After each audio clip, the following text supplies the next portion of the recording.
गुरुवर आओ, आओ गुरुवर आओ, लिया तुम्हारा शरणा है, मोह निराकृत करना है।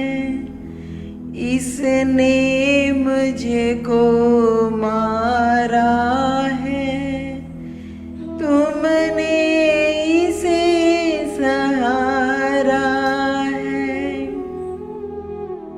बुझा हुआ हूँ दीप प्रभु, आया आप समीप प्रभु, तुम जलते दीपक हो, मुझको अपने तुल्य बनाओ।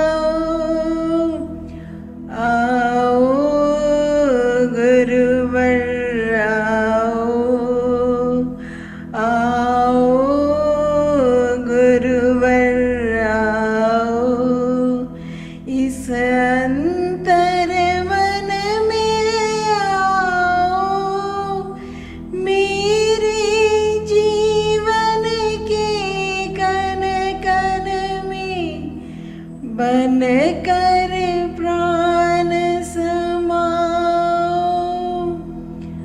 आओ गुरुवर आओ।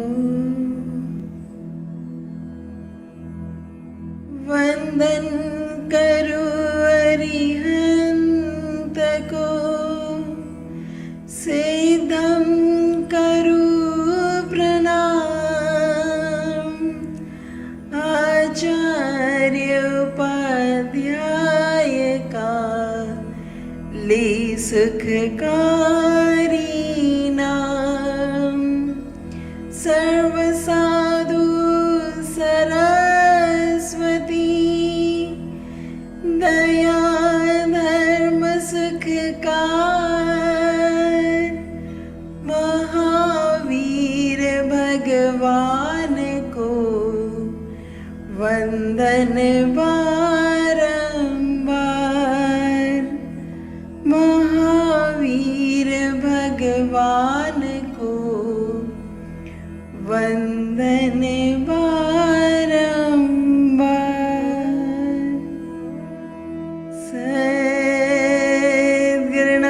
सद्गुरुनाथ महाराज की जय। जय श्री गुरुदेव। महावीर स्वामी ने उत्तराध्यान सूत्र में आगे विनय श्रुत के अंदर विनय धारण करने वाले शिष्यों के शुभ परिणाम कहे हैं। उसे हम सरल शब्दों में विनय के फल कह सकते हैं। इससे पहले महावीर स्वामी ने एक बहुत ही अत्यंत गुड़ ज्ञान पर प्रकाश डालते हुए कहा है, विनय ग्रहण करने के साथ साथ हमें और क्या करना है। विंध्याचल पर्वत के तलहटी पर एक आश्रम था। उस आश्रम में अनेक तपस्वी अपनी तपस्या करते थे, अपनी साधना पद को और सुंदर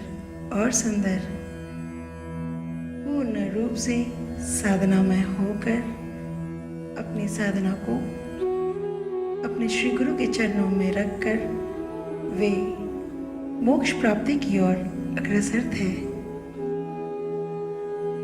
उस आश्रम के निकट में एक जंगल था और उस जंगल में हाथी का एक झुंड था। उस झुंड का जो अधिपति था, युद्धपति कहा जाता है, अत्यंत अत्यंत भोगी और विलासी ऐसा हाथी था वो, और लगातार उस जंगल में एक जगह से दूसरी ओर विचरण किया करता था। उनके झुंड में केवल और केवल मादा हथनी रह सकती थी। नर हस्ती का कोई स्थान नहीं था, क्योंकि हर पल हर क्षण उसे यह भय रहता कि यदि कोई नर हस्ती आ जाएगा तो वह उसे मारकर युद्धपति बन जाएगा। जब भी कोई हाथिनी गर्भ धारण करती, प्रसव करके जब भी कोई नर हाथी जन्म लेता, वह उन्हें मार डालता। एक बार एक हथिनी गर्भवती हुई और उसने सोचा कि ये युद्धपति मेरे बच्चे को मार डालेगा, और उसने एक युक्ति निकाली जिससे वो अपने बच्चे को सुरक्षित तरीके से जन्म दे सके। एक माँ अपने गर्भ के प्रति अत्यंत अत्यंत प्रेम से उसका संरक्षण करती है। अपने बच्चे की सुरक्षा उस माँ के हृदय में पूरी तरीके से स्थान ले रही थी कि किस तरीके से मैं अपने बच्चे को सुरक्षित रूप से जन्म दे सकूं। उसका कर्तव्य था कि वो अपने बच्चे को उस युद्धपति से बचाए, और विचरण करते करते उसे पता था कि विंध्याचल पर्वत की तलहटी पर एक आश्रम है, और उसे विश्वास था कि आश्रम में जो साधु हैं, तपस्वी है, वे उसके बच्चे की रक्षा अवश्य करेंगे। और उसने एक युक्ति सोची और वह लंगड़ाने का नाटक करने लगी और अपने आप को चलने में असक्षम इस तरीके से उस युद्धपति को विश्वास दिला दिया कि मुझे पैरों में बड़ी तकलीफ हो रही है, और वह उस युद्ध के साथ विचरण नहीं कर पाती और धीरे धीरे धीरे युद्ध से अलग हो जाती। कभी 2 दिन बाद आकर मिलती, कभी 1 हफ्ते बाद आकर मिलती, कभी 1 महीने बाद आकर मिलती। और युद्धपति को यह विश्वास हो चुका था कि हाँ, ये जो हथिनी है इसे तकलीफ है, और उस युद्धपति को उसके गर्भ के विषय में कुछ भी नहीं मालूम था। और उस हथिनी ने बड़े चालाकी से अपने गर्भ के विषय में उस युद्धपति से वह बात छिपा ली थी। जब प्रसव काल निकट आया, तब वह महीने 2 महीने के लिए उस युद्ध से अलग होकर उस आश्रम के निकट एक सुरक्षित स्थान देखकर उसने एक सुंदर से नर हस्ती को जन्म दिया और अपने बच्चे को उस आश्रम के द्वार पर छोड़कर चली गई, और फिर जाकर अपने युद्ध में शामिल हो गई, और फिर पुनः पैरों के लंगड़ाने का नाटक करके कभी कभार उस आश्रम में चली जाया करती थी। अपने बच्चे को लाड़ प्यार करके स्तनपान करके फिर युद्ध में शामिल हो जाया करती थी। वह बच्चा उस आश्रम में धीरे धीरे पलने लगा। उस बच्चे की एक हरकत बहुत प्यारी थी। वह सेवा के रूप में अपनी सूंड में पानी भर लेता और अपनी सूंड से उस आश्रम के एक एक वृक्ष को सींचा करता, और बड़े लाड़ प्यार से उसका बचपन उस आश्रम में बीत रहा था। मंत्रोच्चार उसके कानों में पड़ जाते। बड़े प्रेम से उसका बचपन गुजरा, और उसके इन वृक्षों को सींचने के वजह से सभी तपस्वियों ने उसका नाम सिंचानक रख दिया। हाँ, उस नरहस्ती का नाम सिंचानक हो गया। और फिर जब वह बड़ा हुआ, यौवनावस्था को प्राप्त हुआ, तब उसे उसकी माँ के विषय में सब कुछ पता चला कि क्यों उसकी माता ने उसे उस आश्रम में रखा, ताकि वह सुरक्षित रह सके। और जब वह यौवन अवस्था में आया तब अत्यंत बलिष्ठ हो चुका था और उसने भी एकांत देखकर उस युद्धपति को मार गिराया। उस युद्ध का युद्धपति बन चुका। अब अपने युद्ध के साथ वह भी विचरण करते रहा एक जगह से दूसरी ओर। और उसके मन में भी ये विचार आया कि जिस प्रकार मेरी माँ ने एक आश्रम में पनाह दी, मुझे बचाकर रखा, ऐसे कोई और हथिनी भी कर सकती है। वो आश्रम किसी और नरहस्ती का सुरक्षा कवच बन सकता है और जैसे मैंने किया, आगे चलकर कोई और नरहस्ती मुझे मार सकता है। इसका अर्थ है कि उस आश्रम को नष्ट कर दिया जाना चाहिए, नहीं तो मेरी मृत्यु निश्चित है। इसी को कहते हैं भय। जब हमारे कर्म बुरे होते हैं तब सूक्ष्म रूप से भय हमारे भीतर वास करने लगता है। कुछ बुरा होने का भय, कुछ ऐसा घटने का भय जो तुम्हें पीड़ा दे सकता है। ध्यान रखना, यदि तुम्हारे हृदय में भय है तो कहीं ना कहीं किसी न किसी तरीके से कोई ना कोई अशुभ कर्म तुमने किए हैं, जिसके उदय से तुम्हें अत्यंत दुख एवं पीड़ा सहन करनी पड़ सकती है। हाँ, पिछला बहुत कुछ भूल चुके हो, पिछले जन्म तो तुम्हें कुछ याद नहीं, लेकिन उन कर्मों के जो परिणाम हैं वे तुम्हारे संस्कार बन चुके हैं। तुम्हारे भीतर जो भी भाव उत्पन्न होते हैं, चाहे वो क्रोध के हो, भय के हो, संशय के हो, कहीं ना कहीं तुम्हारे कर्मों का उनसे नाता है। क्योंकि उसने गलत कर्म करके युद्धपति बना तो वो ये जानता था कि कोई और भी कर सकता है, कोई और हथिनी भी विश्वासघात कर सकती है। इसलिए वह गया और जिस आश्रम में कभी वह वृक्षों को सींचा करता था, जिस आश्रम में कभी वह सेवा किया करता था, जिन तपस्वी साधु संतों के साथ वह प्रेम पूर्वक सेवा करता था, जिन्होंने उसे सुरक्षा कवच दी थी, वह उन्हें उजाड़ने का प्रयत्न करने चला गया। उसे उसी आश्रम से भय होने लगा कि कहीं ये फिर किसी नरहस्ती को सुरक्षा न दे दे, जिससे मेरी मृत्यु तय हो जाएगी।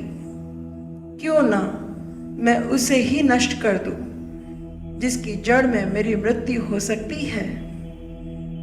और वह विश्वासघाती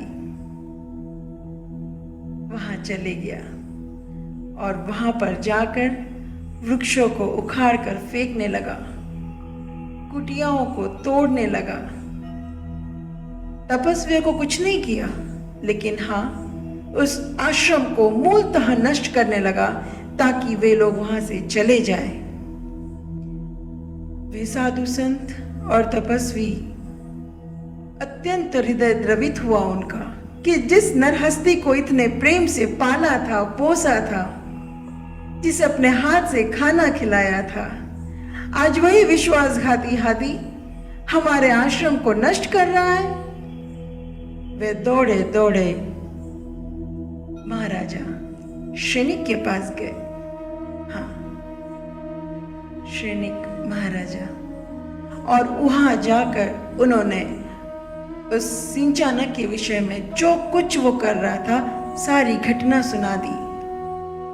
हृदय द्रवित था, दुखी था। राजा को अत्यंत क्रोध आया और उन्होंने सेना भेजकर उस हाथी को बंधक बना लिया। और बंधक बनाकर उसे जब राज्य में लाया गया तब उन तपस्वी साधुओं ने कहा, मूर्ख, विश्वासघाती, जिन हाथों ने तुझे पाला पोसा, तू उसी आश्रम को नष्ट करने चला था। तू हमारे साधना स्थल को नष्ट कर रहा था। शर्म ना आई तुझे? जहां तूने अपना बचपन जिया, कितने प्रेम से हमने तुझे पाला था, यही फल देना था तुझे? अभी नहीं, अच्छा हुआ बंधक बन गया, यही परिणाम होना चाहिए था। अब कहां गया तेरा पराक्रम? तब तो वृक्ष तोड़ रहा था, कुटियाएं तोड़ रहा था। निर्लज्ज। और ऐसी कई अनगिनत दुर्भावनाओं से उसे कोसने लगे। हाथी को अत्यंत क्रोध आया और उसने तांडव मचाकर सारी लोह श्रृंखला तोड़कर वो वहां से भागकर पुनः उस आश्रम में गया। और अब पिछले बार तो सिर्फ आश्रम की कुटियाएं तोड़ रहा था, वृक्ष तोड़ रहा था। इस बार वह उन तपस्वियों को घायल करने लगा, उन साधु संतों को तकलीफ देने लगा, मारने लगा, पीटने लगा। वे साधु संत और तपस्वी पुनः श्रेनिक महाराजा के पास गए और उन्हें पूरा दृष्टांत सुना दिया कि वह कितना घातक हो चुका है। अब उसे मृत्यु दंड देना चाहिए। आज वो आश्रम तोड़ रहा है, अब तो वो हमारे प्राण लेने पर उतर आया। न जाने वो पागल हाथी किस किस को तबाह कर देगा, नष्ट कर देगा, संपूर्ण राज्य में तबाही मचा देगा। उसे मृत्यु दंड देना आवश्यक है, अति आवश्यक है। अब श्रेनिक महाराजा को अत्यंत क्रोध आया और वह चतुरंगीय सेना के साथ स्वयं निकल पड़े उस हाथी के उपद्रव को खत्म करने के लिए। उनका क्रोध इसलिए बढ़ गया था कि जिन साधु संतों ने उसे पाला पोसा, प्रेम से सींचा, उस हाथी ने उनके साथ जो दुर्व्यवहार किया वह क्षम्य नहीं था। और जैसे ही श्रेनिक महाराज अपनी चतुरंगीय सेना के साथ उस हाथी के पीछे जा रहे थे, उसी समय एक घटना घटी। सिंचानक के पूर्व भाव का एक मित्र था जो इस समय एक देव के रूप में विचरण कर रहा था। उन देव को सिंचानक की सारी स्थिति समझ आई थी। उन्होंने देखा था कि सिंचानक के ऊपर प्राणघात होने वाला है। श्रेनिक महाराजा उसे प्राणदंड दिए बिना नहीं छोड़ेंगे और वह जानता था सिंचानक की गलती बहुत बड़ी थी, अक्षम्य थी। पर अपने मित्र के साथ कुछ बुरा हो जाए इससे पहले वह गए और उन्होंने सिंचानक को बड़े प्रेम पूर्वक कहा, हे गजराज, मैं तुम्हारा पूर्व भाव का मित्र हूं। ध्यान से सुनो जो कुछ मैं तुम्हें कह रहा हूं। तुमने बहुत बड़ी गलती कर दी। कभी भी साधु संत और तपस्वी जनों की अवहेलना नहीं करनी चाहिए। तुमने तो उन तपस्वी, उन साधुओं के खिलाफ ऐसा कुकर्म किया है जिसे परमात्मा भी क्षमा नहीं कर सकता। यह अविनय है जिनकी सेवा तुम्हें अंतिम सांस तक करनी चाहिए थी। तुमने उन्हीं के प्राण लेने का प्रयत्न किया, दुष्कर्म किया। बहुत बड़ा कुकर्म कर रहे हो तुम। पर सुनो, ध्यान से सुनो, मैं तुम्हें जो कहना चाहता हूं। अपने कुकर्म को समझो। और इससे पहले कि श्रेनिक महाराजा तुम्हें बंधक बनाए, तुम्हें मारे, तुम पर न जाने कितने ही वार हो, तुम्हारे प्राण ले ले, उससे पहले अपने तांडव को रोक दो, शांत हो जाओ। तुम दूसरों के द्वारा बार बार पकड़े और बांधे जाने वाले हो। कोई और तुम्हें पीड़ा दे, इससे पूर्व स्वयं शांत हो जाओ और अपनी गलती के फलस्वरूप तुम स्वयं ही जाकर श्रेनिक महाराजा के हस्तिशाला में जाकर अपने आप को वही स्थित कर दो। मत करो कोई तांडव, अन्यथा इतनी पीड़ा मिलेगी उसे तुम सहन न कर पाओगे। प्राण पखेरु तो उड़ ही जाएंगे, परंतु अत्यंत पीड़ामय होगा। उससे अच्छा इस भाव में तुम्हें पराधीनता स्वीकार करनी ही पड़ेगी। जो कुकर्म तुमने किया है उसके नतीजा और उसका फलस्वरूप तुम्हें ये पीड़ा सहन करनी होगी, बंधन स्वीकार करना ही होगा। इसीलिए कोई और तुम्हें बांधे, कोई और तुम्हें मारे, उससे अच्छा है अपनी भूल को समझो, शांत होकर अपने आप को संयमित करो और हस्तिशाला में वहां जाकर खड़े हो जाओ। जब श्रेनिक राजा जंगल में गए और उन्हें वह नहीं मिला तो लौटकर चतुरंगीय सेना वापस आई, और जैसे ही वो वापस आ रही थी उन्हें पता चला कि सिंचानक हाथी स्वयं ही हस्तिशाला में आकर खड़ा हो चुका है, शांत है, कोई तांडव नहीं कर रहा है और बड़े प्रेम से बैठ चुका है। तब श्रेनिक महाराजा को लगा कि वो बिल्कुल शांति से बैठा है, कोई तांडव नहीं कर रहा, किसी को कोई तकलीफ नहीं दे रहा, मैं कैसे इसके प्राण ले लूं। और इसके उलट ये हुआ कि जो उससे कहा जाता था वो बहुत प्रेम से मान लेता, खड़े होने कहो तो खड़ा हो जाता और बहुत आनंदित और प्रसन्नचित होकर वह हस्तिशाला में खड़ा था। उसकी प्रसन्नता भरी मुद्रा देखकर श्रेनिक महाराजा कैसे प्राण ले लेते उसके।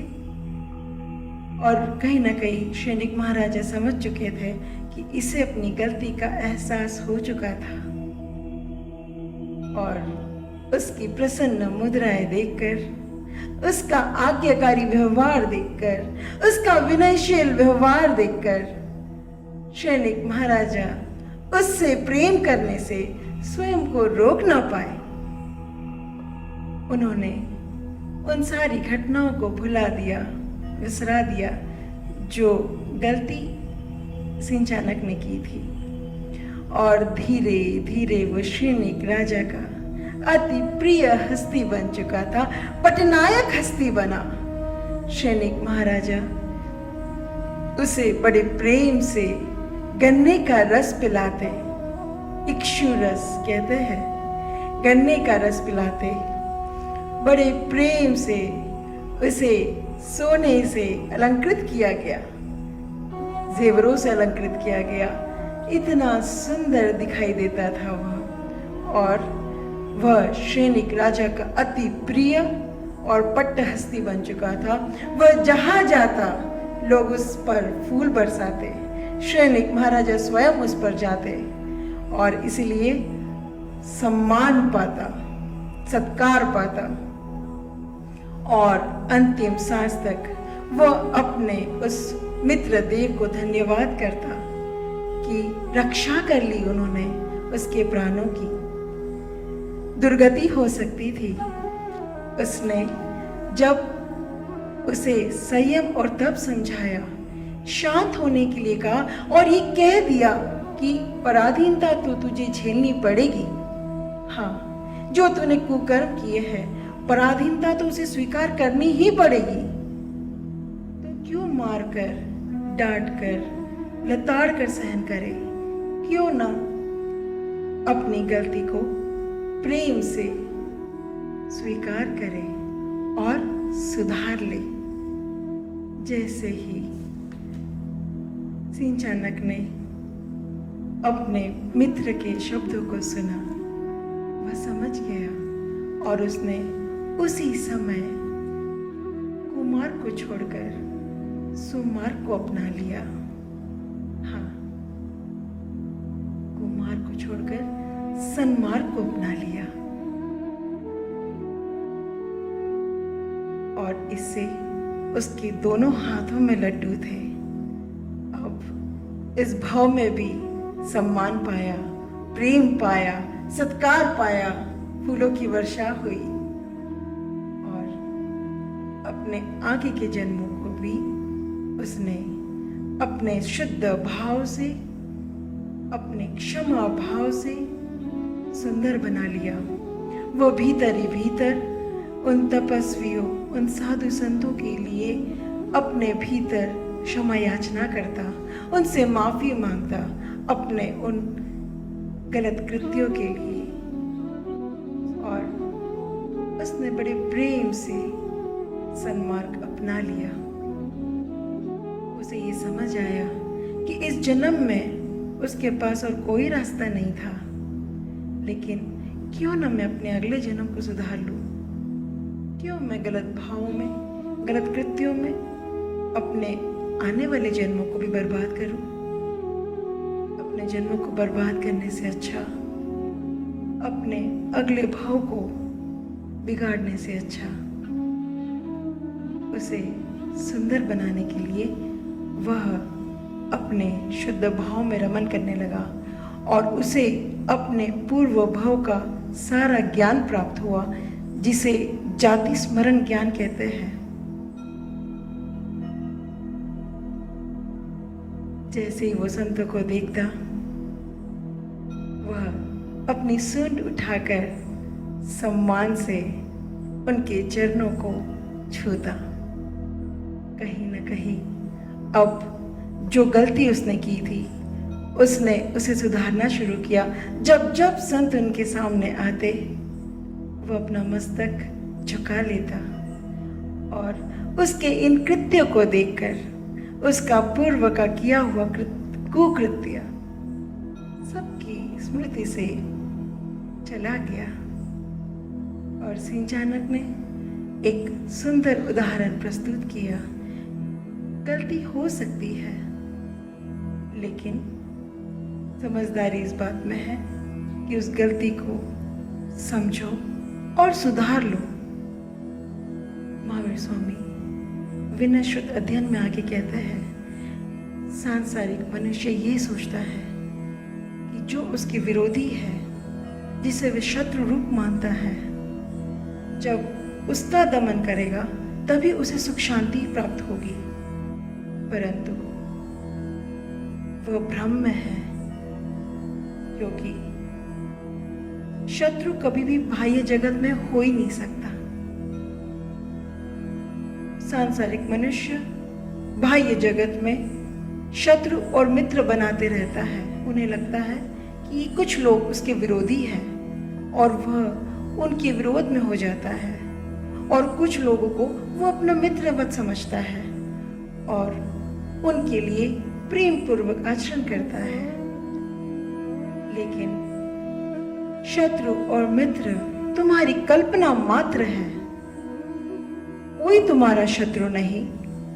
तुम्हें लग सकता है कि हाँ, यह तुम्हारा मित्र है, तुम्हारा हितैषी है, तुम्हारा अपना है, परंतु ये मेरा अनुभव है, समय बड़ा बलवान है।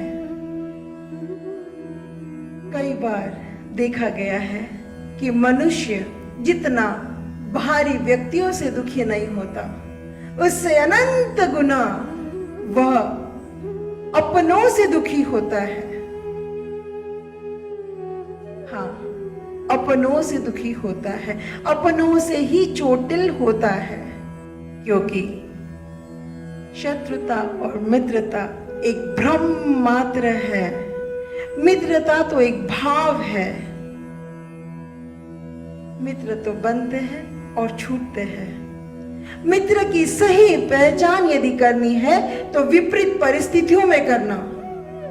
हाँ, मेरा मानना है मित्र वही श्रेष्ठ है जो विपरीत परिस्थितियों में भी तुम्हारा साथ दे। लेकिन मेरा ये मानना भी है कि 2-4 लोगों से मित्रता क्यों करे, पूरा ब्रह्मांड, अखिल ब्रह्मांड मेरा मित्र है। प्रेम करो, सबसे करो, 4 लोगों से क्या। ये मत समझ लेना कि मैं मित्रता के विरुद्ध हूं। नहीं, मैं स्वार्थवश की गई मित्रता के विरुद्ध हूं। मैं सांसारिक मित्रता के विरुद्ध हूं। मैं परिस्थितियों के बदल जाने पर मित्र के स्वभाव के बदल जाने के विरुद्ध हूं। हाँ, मेरा यह मानना है समय यदि अच्छा है, परिस्थितियां तुम्हारे पक्ष में है, तुम्हारे अच्छे कर्मों का उदय है, तो सारे लोग तुम्हारे मित्र हैं। लेकिन यही जब समय बुरा चलेगा, परिस्थितियां तुम्हारे विपक्ष में होगी, तुम्हारे बुरे कर्मों का उदय होगा, तो तुम्हारे अपने भी तुम्हारे शत्रु बन जाएंगे। तुम्हारे मित्र भी मुंह फेर लेंगे और वही मित्र शत्रु बन जाएगा। मित्र, शत्रु, अपना, पराया, ये सब कर्मों के खेल है। जब अच्छे कर्मों का उदय होगा तो पराये भी अपने हो जाएंगे, और जब बुरे कर्मों का उदय होगा अपने भी पराये हो जाएंगे। और केवल पराये नहीं होंगे, अनंत दुख देने वाले होंगे। क्योंकि जब जब प्रकृति को परीक्षा लेनी होगी, वे तुम्हारे अपनों की भेष में ही तुम्हारी परीक्षा होगी। हाँ, तुम्हारे अपने ही उस परीक्षा का हिस्सा होंगे और तुम्हें ये भ्रम होगा कि कोई और तुम्हें तकलीफ दे रहा है। नहीं, तुम्हारे बुरे कर्मों के उदय से ऐसी परिस्थिति, ऐसी घटना घट रही है। मत उलझ जाना।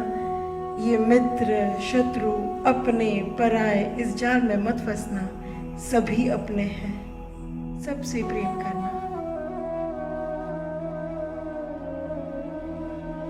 ये एक ऐसी उलझन है जो तुम्हें सदा उलझाए रखती है, परंतु जब उसकी जड़ में जाओगे तो समझोगे, देखोगे, पाओगे, कोई व्यक्ति तुम्हें दुखी नहीं कर सकता।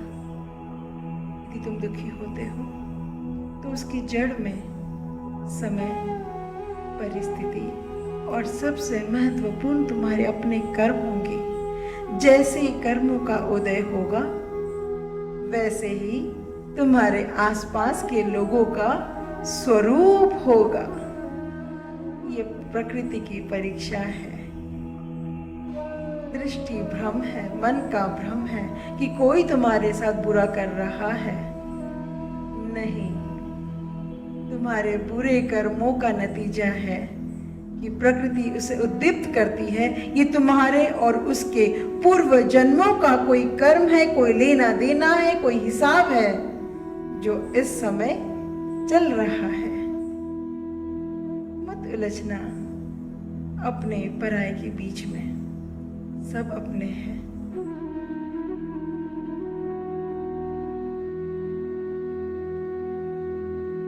ये संसार स्वार्थ से चलता है। हाँ, एक और उलझन तुम अपने मन में पाल लेते हो कि मैंने किसी के लिए ये किया, वो किया, ऐसा किया, वैसा किया। लंबी फिरस्ती होती है तुम्हारे पास कि मैंने कितना कुछ अच्छा किया सबके साथ, लेकिन उसने बदले में मेरे साथ ये किया, वो किया, कितना गलत किया मेरे साथ। और मेरा ये प्रश्न है तुमसे, किया ही क्यों तुमने? हाँ, यदि किसी के लिए कुछ करना हो तो ऐसे करना कि बदले में किसी चीज की अपेक्षा मत रखना। यह मित्रता नहीं, ये अपनापन नहीं, ये तो लेन देन का हिसाब है, लेन देन का व्यवहार है। या तो कुछ मत करना किसी पर, कोई एहसान मत करना किसी पर, लेकिन जब भी करो ऐसा करना कि करते ही भूल जाना। कोई परोपकार मत करना किसी पर। यदि प्रकृति ने तुम्हें सक्षम बनाया है, जो कुछ कर सकते हो लोगों के कल्याण के लिए, हित के लिए करते जाना, लेकिन हाँ, उसी समय भूलते चले जाना। मन में कोई गांठें मत बांधो। हाँ, ये संसार तो एक ही चीज जानता है, यदि तुम किसी के काम के हो तो लोग तुम्हारे हैं, लेकिन जब तुम किसी काम के नहीं रह जाएंगे, ये संसार तुम्हें उठा के फेंक देगा। कोई तुम्हारा अपना नहीं होगा, क्योंकि संसार लेन देन, हिसाब और व्यवहार से चलता है, लेकिन अध्यात्म में ऐसा कभी कुछ नहीं होगा। अध्यात्म का प्रेम, अध्यात्म की मित्रता, अध्यात्म का संबंध अत्यंत गुड़ है। अध्यात्म सबसे प्रेम करता है, अनंत अनंत प्रेम, और ऐसा प्रेम जिसे कोई परिस्थिति नहीं बदल सकती, जिसे कोई समय नहीं बदल सकता, जिसे कोई कर्म नहीं बदल सकता।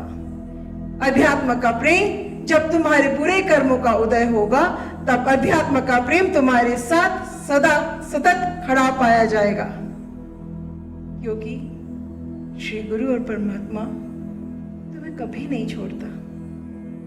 हाँ, जो मित्रता तुम्हारी अध्यात्म से होगी, ऐसी आत्माओं की मित्रता होगी जो मोक्ष की राह जाने वाले होंगे, वे लोग कभी भी समय से नहीं बदलेंगे।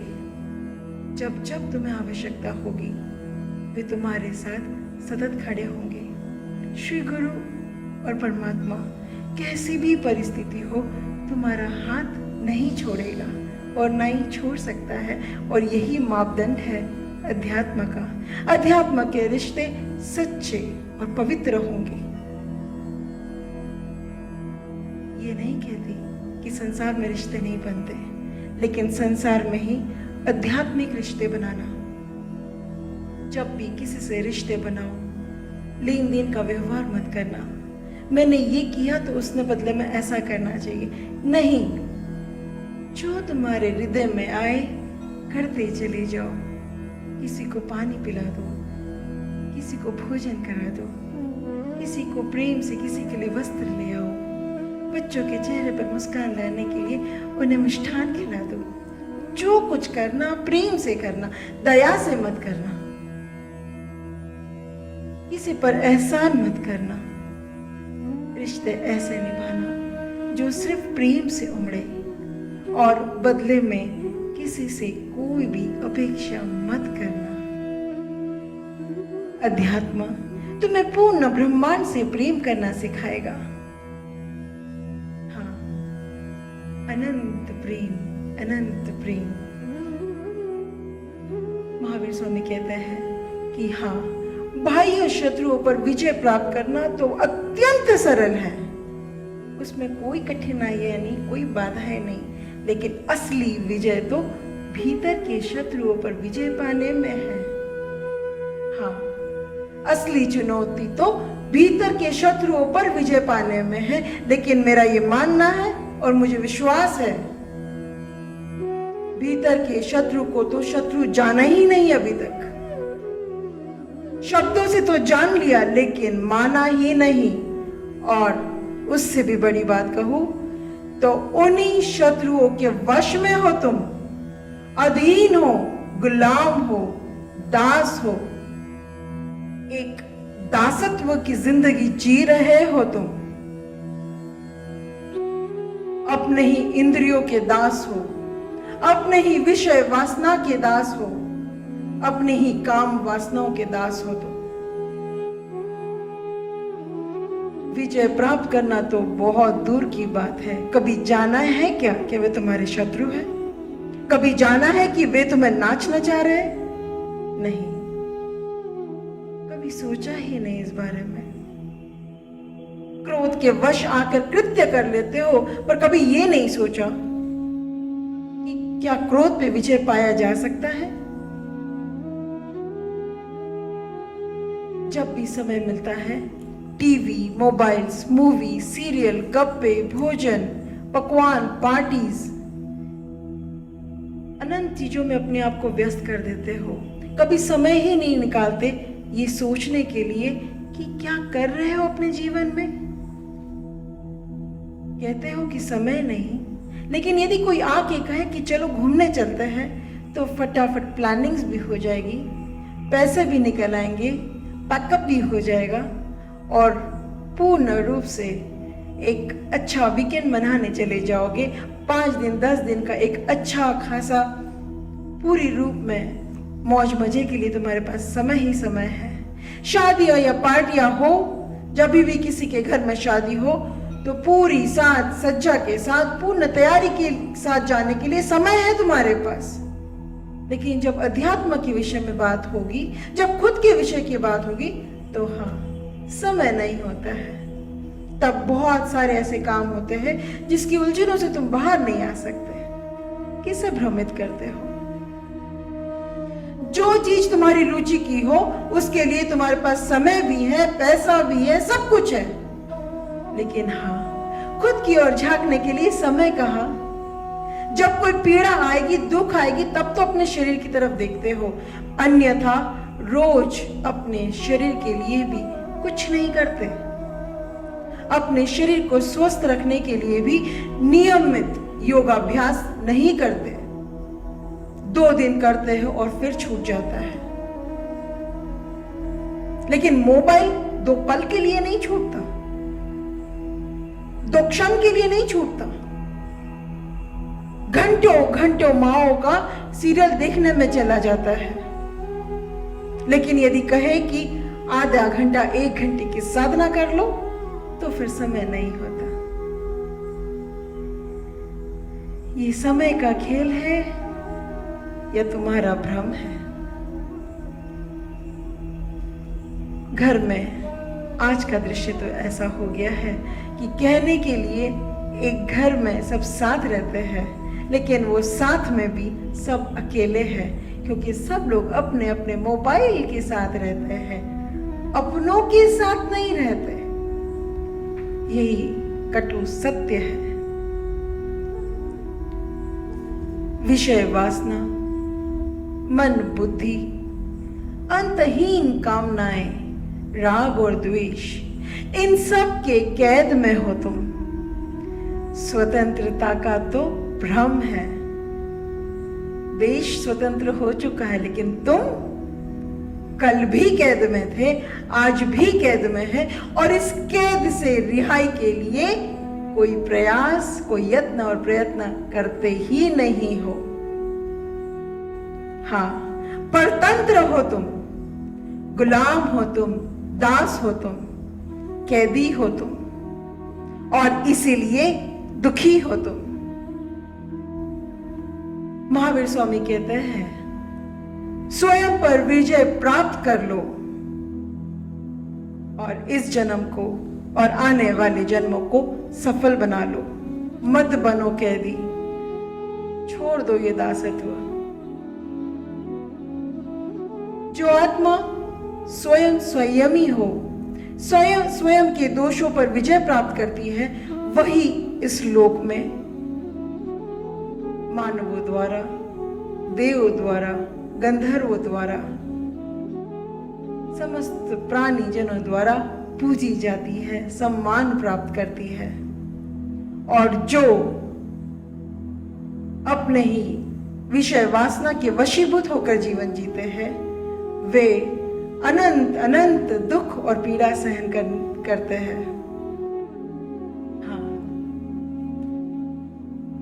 मृग शब्दों के वश में होकर, पतंग रूप के वश में होकर, भौरा गंध के वश में होकर, मछली रस के वश में होकर और हाथी स्पर्श के वश में होकर अपने प्राण गवा देते हैं।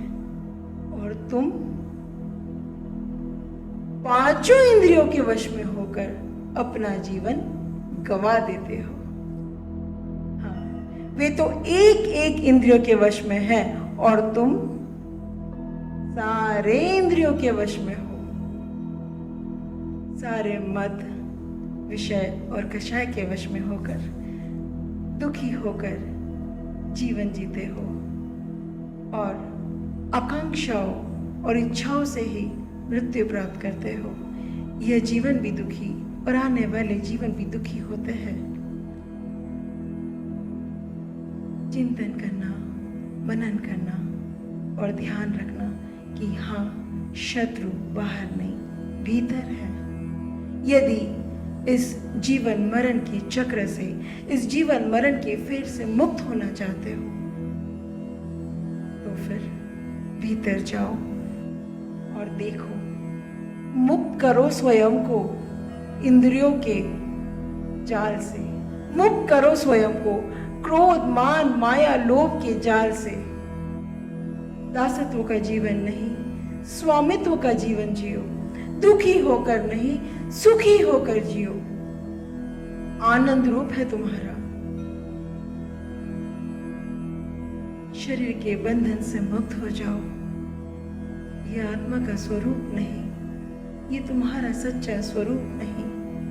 उत्तराध्यान सूत्र के माध्यम से महावीर स्वामी बार बार चेताते हैं, सुनो अपने गुरु को, थामो अपने गुरु की उंगली और कुमार्ग को छोड़ो, सन्मार्ग को अपनाओ, अपने घर लौट आओ।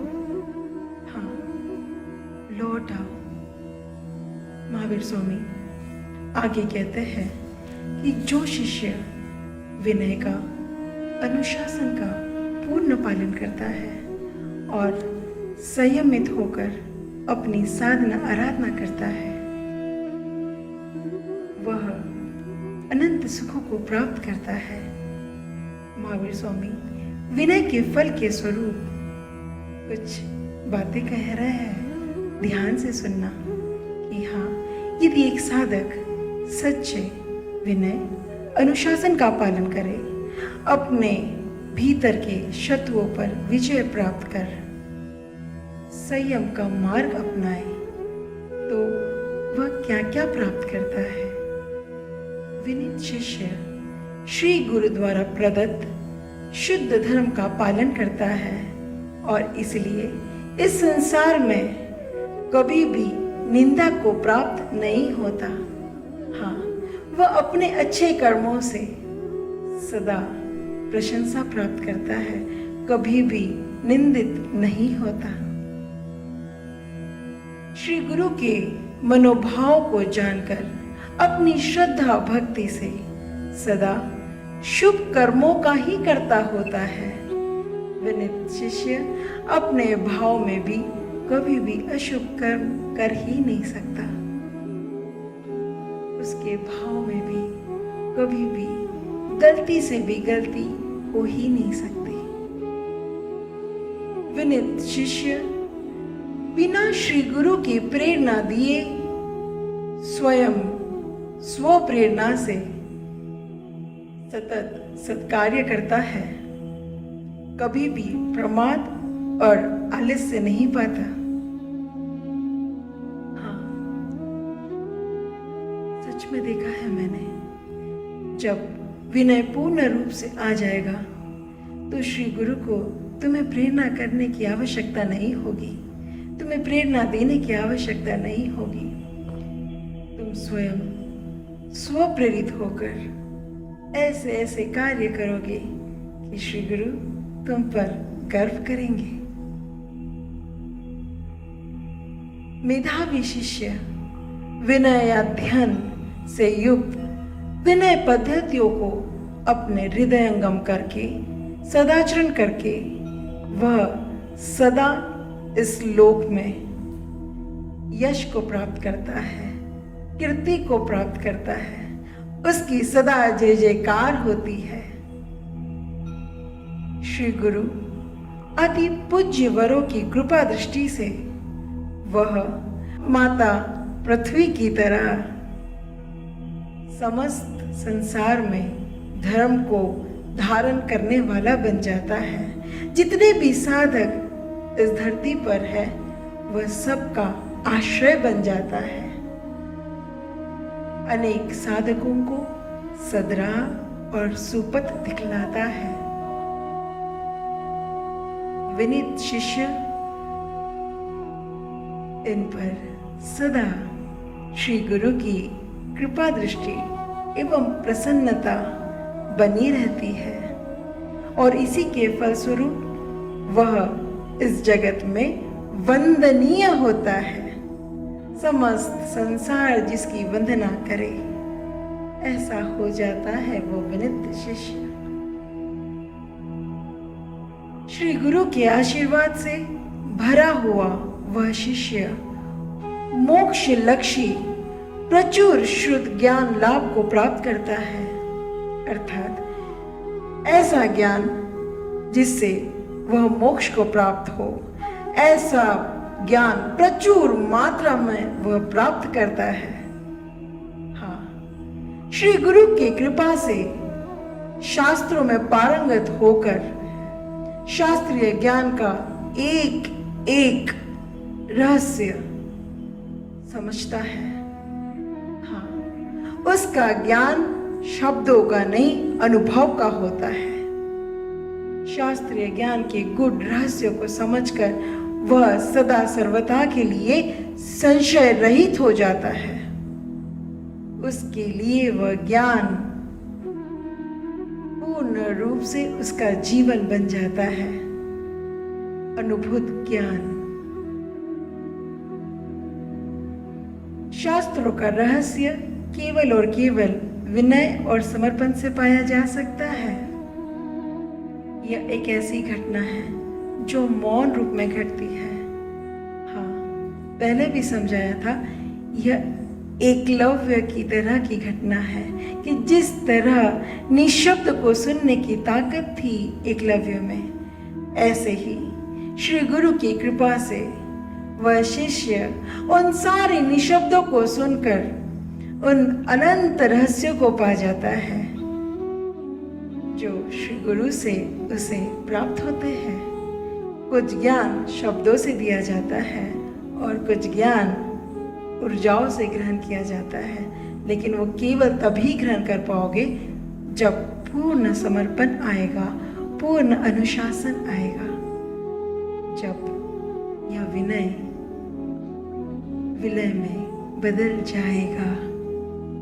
इसी प्रकार विनीत शिष्य अपनी साधना को पूर्ण कर सिद्ध बुद्ध मुक्त हो जाते हैं,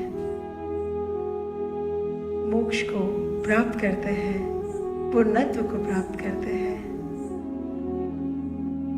आज विनय श्रुत अध्ययन समाप्त होता है।